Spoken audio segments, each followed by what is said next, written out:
Bintang nila, mga ganito ganyan, chismis lang yan. Ganyan ang buhay ng Pilipino. Mahilig mangialam sa may buhay ng may buhay. Para masira yung isang tao.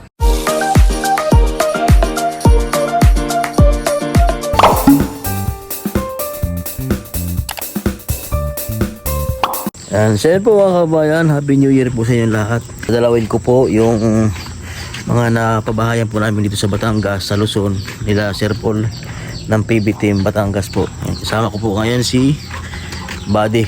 Yan. So kakamustahin po natin dahil matagal-tagal na po natin hindi sila nakakamusta. At marami din po kasi nagpapa-update sa kanila.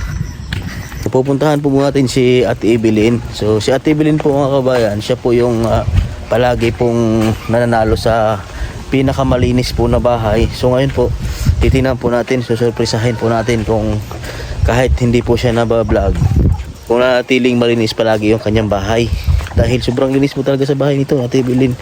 So matagal-tagal ko po silang hindi nadalaw.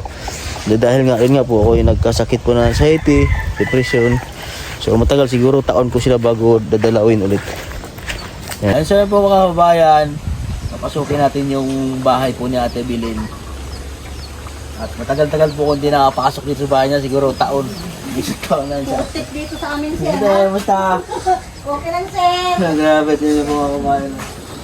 Asinsado na si Ate Evelyn. Oh. Pinaawaan na Ayan na, may rip na. Ay, grabe naman na. Mayroon po kang laban. Mayroon po kang laman, sir. May laban Nakakatuwa naman si Ate. Meron pang turok. Ano to, lagay ng mga plato. Dito natulog. Ang laki pa. Oh. Ay, grabe, nakakatuwa si Ate Evelyn. Brand new rip. Ano naman? Sa isang taon.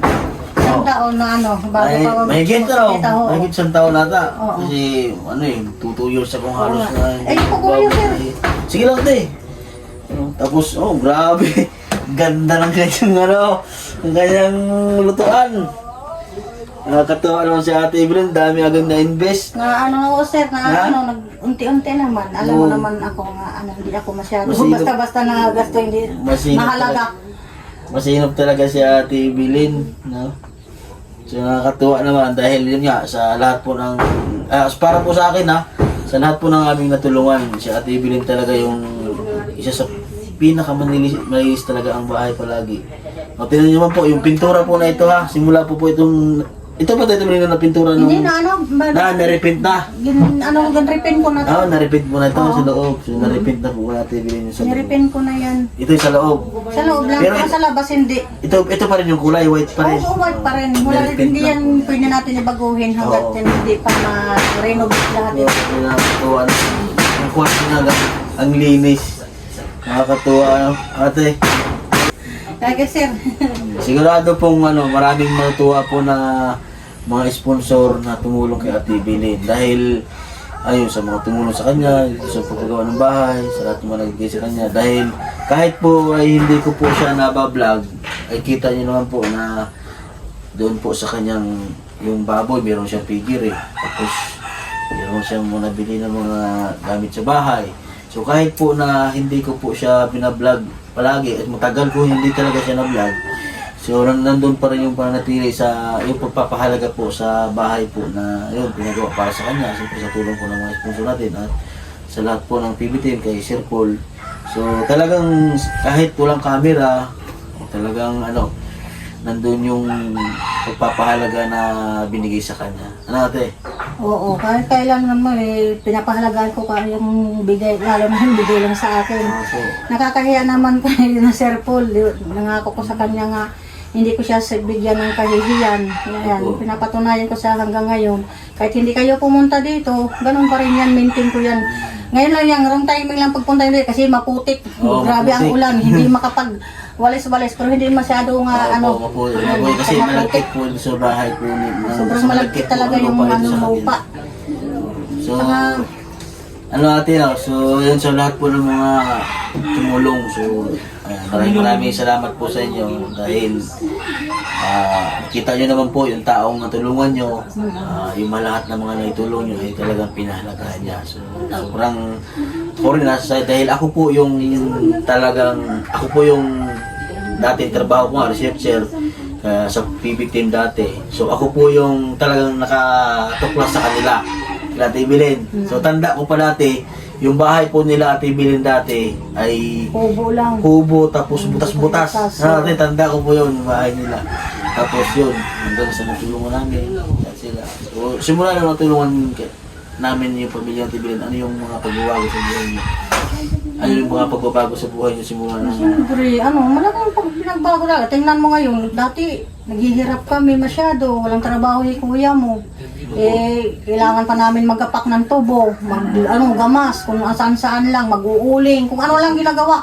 Basta importante, hindi kami nakakadistroso sa mga kapitbahay namin, hindi kami makapaging Tapos, sariling sikap para mabuhay. Wala silang kung saan permanent address noon. Oo. Tinapalipat-lipat po sila kung saan parang yung kung pag-ulingan natin Oo, dati. nag-uuling kahit saan kami nag-uuling. Nagpapasalamat pa rin ako kahit papano. Maraming nagtiwala sa amin at saka hindi namin yung mawawala ang mga tiwala nila at respeto nila sa kanila. So, yun. So, ngayon Yan po, mga importante sa atin, sir, respeto at tiwala ang wag natin iwala. so nakakatuwa po dahil yun, meron tayong isang pamilya dito sa Luzon, sa Batangas na isa sa mga natulungan po talaga natin. So, yun, ito si Ate Evelyn, marami din itong mga karanasan na pagsubok sa buhay. Isa din pala itong survivor sa Yolanda. Oo, survivor ako ng Yolanda. So, survivor po, marami po siyang Marami akong natulungan na tao. na bata. Na bata. Nakwento niya po sa akin. Nakakalod. So siguro ito po yung isa sa binigay din sa kanya ng Diyos na matulungan namin. So nakwento ko din sa akin ito na Ate Evelyn, kung pupunta pa ako sa dito, natanda ko, hindi ko yung makalimutan na Rin ako sa sa Missionary of Charity. Tumutulong rin ako sa kapwa kong may mga bata, mga inabandon, may mga sakit. Binabarangay ko yan sila. Isa rin ako ng member na ako rin ng Chochi Foundation. Oo. Sa buong palinisan ng sa amin. So natuwa ako Ate Evelyn dahil marami din siya nasagip na buhay sa mga time na yun. So ano yun, nakwento niya sa akin yun, yung mga pangyayari, ang Yolanda. Taga doon ka talaga Ate Evelyn? Hindi ako taga doon. Samar ba yun yung Yolanda? Leyte. Leyte. Sa Leyte. Paano ka napunta pala doon? Paano? Doon ako nakaasawa nandito. Si Kuya Mar pala, taga Leyte, no? Oo. Taga Tacloban mismo. Ang papa ng mga anak ko. Taga doon. Oo. Ngayon, nandito naman yung dalawang kong anak at saka yung manugang ko. Ayun, Nandito na rin yung baby namin. Ito po kasing lupa ito mga kabayan, ay hati po sila dito. So yun nga, yung dito, pag may mga anak si Ate Evelyn, so pwede sila magpatayo ng mga bahay dito o sa kanila, kung ano man. So yun po yung, kasi ito para po talaga sa kanila. So katulad niyan, so ano po sila, may alagang baboy. Kasi ano po ito, 1,000 square meter. Malaki ito Ate Evelyn, di ba? No? Hanggang baba ito, no? Oo, Yung hanggang lupa. baba. Pagkalam ko, 100,000 itong 100,000 square meter po ito, yung malupa na ito. So malaki po ito. Yun nga, pag yung mga anak natin o manak sa kabila, anak na Tatay Gamay, so ano po sila, open po magpatayo ng bahay dyan. Kasi ito po ay para sa kanila, yung ano. So yung nga, yung nangyari nga doon, yung sa anak mo, yung naisyo, o paliwanag ikaw, hindi ka Ay, sinabi ko na yan kay Sir Paul nga hindi naman yung totoo, yung mga bintang nila, mga ganito ganyan, chismis lang yan. Ganyan ang buhay ng Pilipino. Mahilig mangialam sa may buhay ng may buhay. Para masira yung isang tao, gawin lahat. Alam niyo na yun. So alam ko naman po kasi si Ate Evelyn kung ano po talaga siya na ito nga ang taga-control yan pag may nagkagulo-gulo sa kanya. Okay naman kayo na hindi man nagkamati kayo. Hindi nagkaano ulit. No comment na lang daw. So si Ate Evelyn po, alam ko naman po na ano talaga siya na siyempre marami din nainggit sa kanya. Marami, alam mo niya. Baliktad yata, sir. Ang kwento, ako daw naiinggit. Parang ka naiinggit. Kita mo naman. Kinuwento sa anak ko, chismis na to Oo. Kinuwento sa anak ko, kami daw naiinggit ni Kuya Momar. Anong kakaingitan ko? Kasi kami, hindi naman kami mahilig umasa sa ibang tao. Naghahanap buhay man lang kami nga para kami mabuhay. Sabi ko, anong kakaingitan?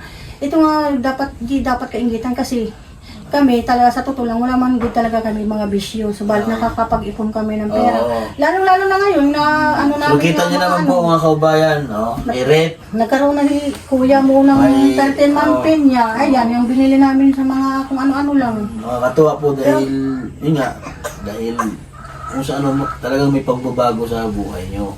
Yung mga maritis, yun, tao. Hindi namin yan, Kasi ako po ay, kasi sa rule, mga salot yan sa lipunan. sa rule ng aming marites ako sa rule ng... Oo nga, alam ko sir. Sabay-bayan ko yung Napanood mo yung mga... Palagi nga ako nag-ano Hindi, din, sa Davao. nag-ano eh. Sa Davao, napanood mo yung...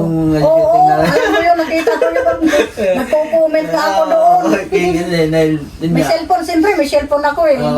Alam ko na Natuwa ako dahil kung hindi, kasi may pinagdaanan din talaga. Kung napanood mo yung vlog ni Ninong noon, sa interview sa amin ni Renz, kaya hindi kita... Oo, may iyak kayo. Iyakan kayong tatlo. Oo, iyakan kami tatlo.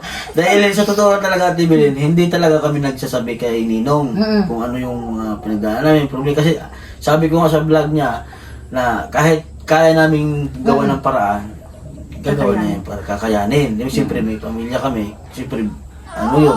So kasi alam namin nga, kapag lalapit kami, hindi kami tatanggihan yan. So yun nga, hanggat kaya, bilang padre di pamilya, gawin mo paraan. No? So ngayon, nalaman niya na gano'n. So sabi niya, sige, ganyan. So yung plano namin, para yun, tumaas nga yung aming pagbablog. So babalik kami Davao, dito, pamisyon, ganyan. Gano'n din lang kami. Ginano, napanood ko naman kayo. Ilalagay yung drama nila, Chris Pao. Si Chris Pao. Alam ko yan. Sabay-bay pa na siya. Sabay-bay ko yan. Oo, alam din na yun. Diyan ako nagmamarites, hindi sa mga kapitbahay. Paano pag alam mo, inimbitahan ka ni Sir Paul? Pag siya ikakasal na. Ay, hindi pupunta. Pangaraminan. Dahil Sana makapag-asawa na rin si Sir Paul. So, abang-abang din pala sa TV sa mga kaganapan ng Chris Pao. Oo nga, nag-ano ako niya ng Chris Pao. So, balay mo naman, sila magkatuluyan. Yan nga, yung dami nga nagkukumin sa kayo magkatuluyan. Paano kaya? Walang imposible. Maganda ba si Chris na? Maganda siya. Maganda, no? Maganda. Mukhang Koreana talaga. Simple lang yung mukha niya, hindi siya mahilig mag-makeup. Oo, hindi nag-makeup yun. Hindi yun nag-lipstick, Hindi. naglalagay para gumanda. Simple lang nga yung yung mukha niya. Yan ang gusto ko sa babae rin, yung simple lang yung Hindi yun nag-makeup. Walang makeup yun. Normal, natural lang yung mukha niya. At kung makita mo sa vlog, makikita mo na yung maganda siya. Mas sa personal siya. personal. Sana makita ko to yan. Saan dadalhin ni Sir Paul? Hindi, by ngayong February, pupunta na kami ng Mindoro. Oo. Kasama siya. Malay mo, dadaan kami dito sa iyo. Maganda sana. Makikita mo yun si Krishna. Sana makita ko sa Lahat kasi ng PB Team Davao, pupunta ng Mindoro kila Sir Paul. So dadaan dito, malay mo dadaan ka kasi dadaan lang. Totoo ba yung sir na nag-uuling niya si Chris na yung sa vlog niya? Oo, nag-uuling talaga yun. Nag-uuling yun. Sabi ko, Nabubuhat ng mga kao yun. Oo nga, nakita ko sa vlog niya eh. Sabi ko, mabuti nga ba? Sabi ko, masipag yun. Masipag rin. Sabi ko nga. Nagbubuhat yun. Pag dumaan dito, makikita mo. Yan sinasabi ko nga sa mga anak kong dalaga. Sabi ko, Jill, parang uling lang ito Jill na dalaga nga ng love team na yung Sir Paul. Bakit mo ganun? Pag sila nagkatuluyan. Kaya nga, dito, ini nga yung dalaga ko. Sabi ko, nagkakumbinsi ko nga. Ayusin niya yung ano niya sa sa... Bakit pwede naman kayo mag-vlog Mag kayo dito Mayroon siya, tutulungan ko kayo. Kaya 55,000 viewers na yata siya ngayon sa ano niya. Nga, titignan ko. Para dito, mag-vlog kayo. Nag-ano yan dyan sila. Ano ko share ko na lang yung mga vlog ng anak mo para makatulong naman sa inyo. Jill ay nakalagay dun. Oo. Dito kasi yung mga ginagawa yung pagtanim ng mga gulay. Jill, hindi, kayong dalawa, mag-vlog kayo. Nga, siyang taga-camera mo, kayo. Mahiya, yung mga anak ko. Hindi, ikaw. Kahit ikaw yung mag-vlog, ikaw sila lang yung taga-camera sa'yo. Ako, kailan ko yan yung mga... okay yun, mamaya. Reels ako dyan, mga ano dyan. Mamaya, turuan kita mamaya. Sige. So yun po kababayan, ito po yung update kay Ate Evelyn, dinalaw po natin. Sa mga sponsor po na nagtatanong, sa mga viewers, mga supporter, sa mga nagmamahal po kay Ate Evelyn, dinalaw ko na po si Ate Evelyn na. So yun nga, dahil ka-problema lang para kaya hindi ko siya nadalaw. So ngayon po, baka madalas ko na rin siyang nadalawin dito at yung mga natulungan po natin. So yan, sa mga sponsor natin, sa tumulong sa Ate Evelyn, maraming salamat po sa inyo. Ayan, sa mga gusto po magbigay ng tulong kay Ate Evelyn sa pangdagdag po sa kanyang negosyo, and message lang sa Facebook page, Mastering Ray Channel. Maraming salamat po sa inyo. Bye-bye. Bye-bye. God bless all.